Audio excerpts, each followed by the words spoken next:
भारत संविधान से चलेगा। बाबा साहब भीमराव अंबेडकर के द्वारा बनाए गए संविधान से भारत चलेगा, न कि किसी स्तरीय कानून से।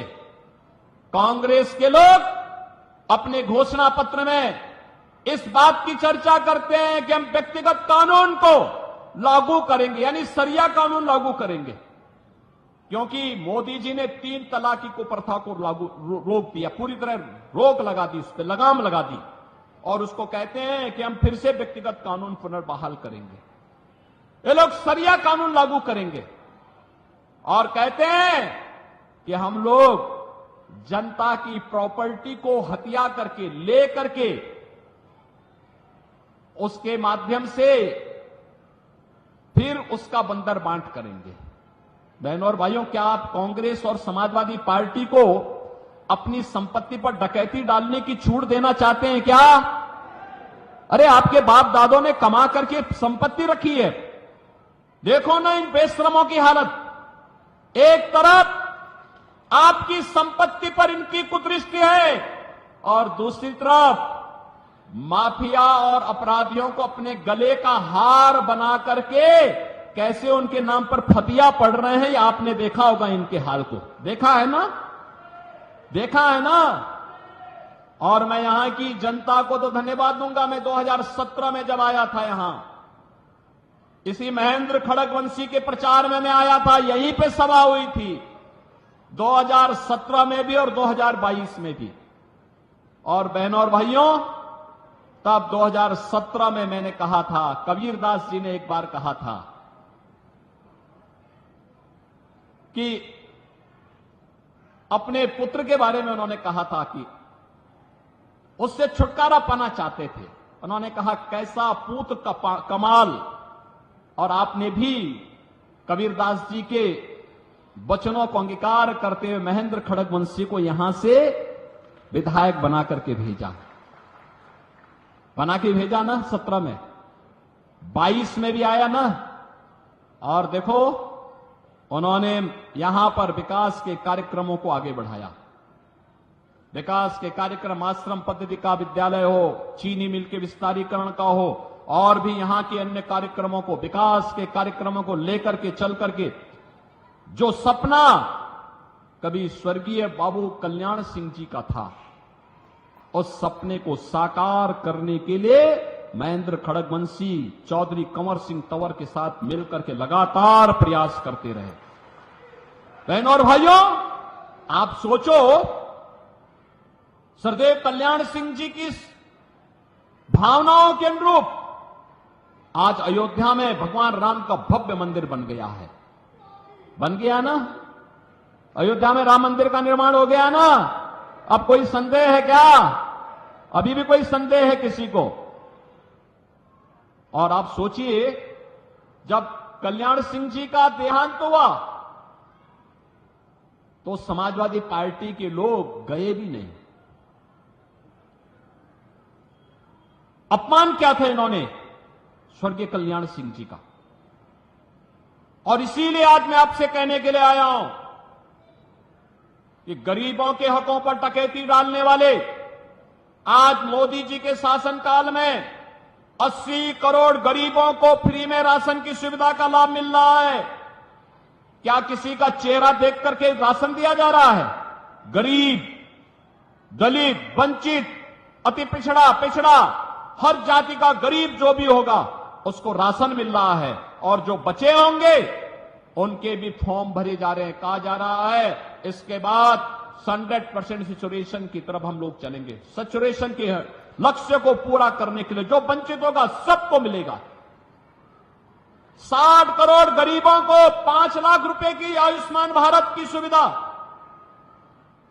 और अब तो हमने ये भी व्यवस्था की है कि जिसके पास आयुष्मान भारत का कार्ड नहीं बन पाया, मेरे पास मेरा कोई विधायक, कोई पदाधिकारी या पीड़ित भी पत्र लिख देता है तो मैं उसके जनधन अकाउंट में सीधे लखनऊ से पैसा भेज देता हूं कि भाई उपचार करा लो, कोई समस्या नहीं, सरकार उनकी है।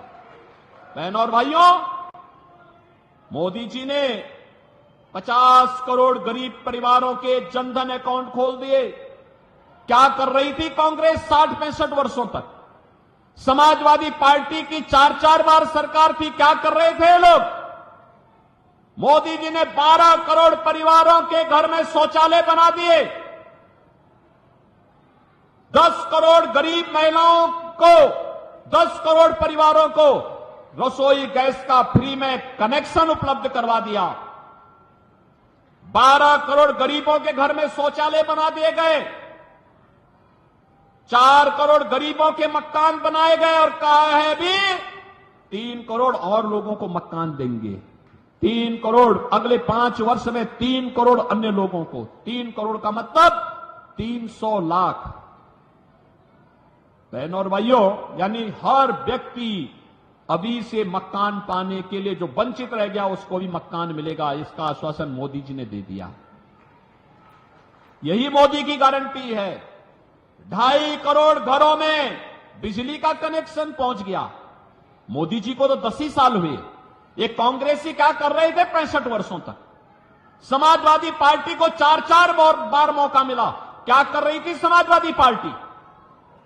बहुजन समाजवादी पार्टी को भी मौका मिला, क्या कर रहे थे ये लोग?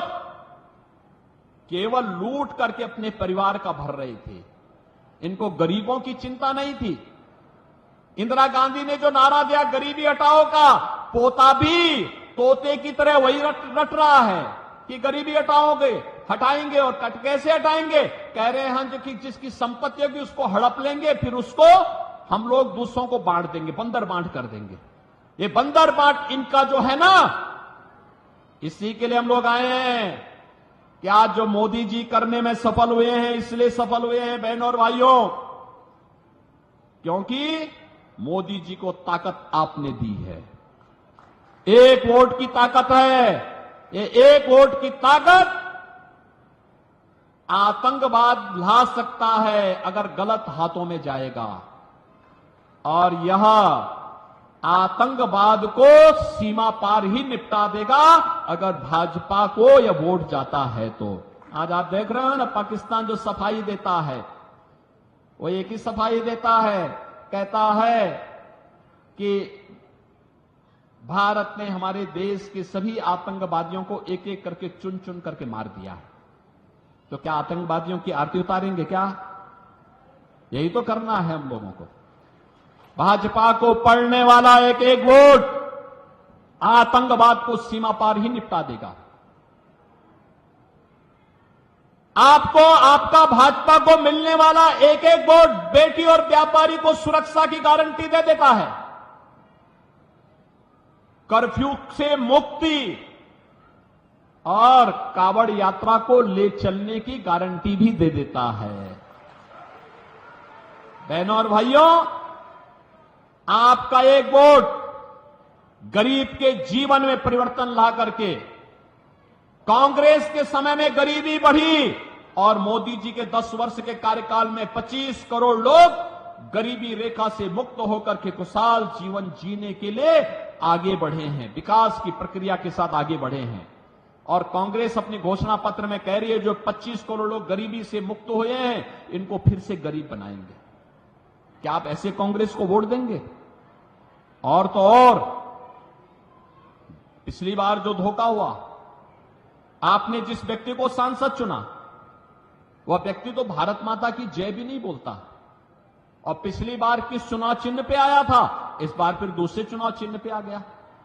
ये हमेशा, पहले उसने हाथी का सहारा लिया और जब यहां पूरा चर खा लिया है तो अब वह हाथ का सहारा लेकर के जबरदस्ती यहां के संसाधनों को लूटने का प्रयास कर रहा है। और बेशर्मी की हद देखो, देश की संसद में भारत माता की जय करने से भागता है, कहता नहीं हम नहीं बोलेंगे। आप मुझे बताओ, क्या उसको वोट जाना चाहिए? क्या वोट जाना चाहिए? क्या जो भारत माता की जय न बोल सके, क्या उसको वोट जाना चाहिए? क्या रहेंगे भारत में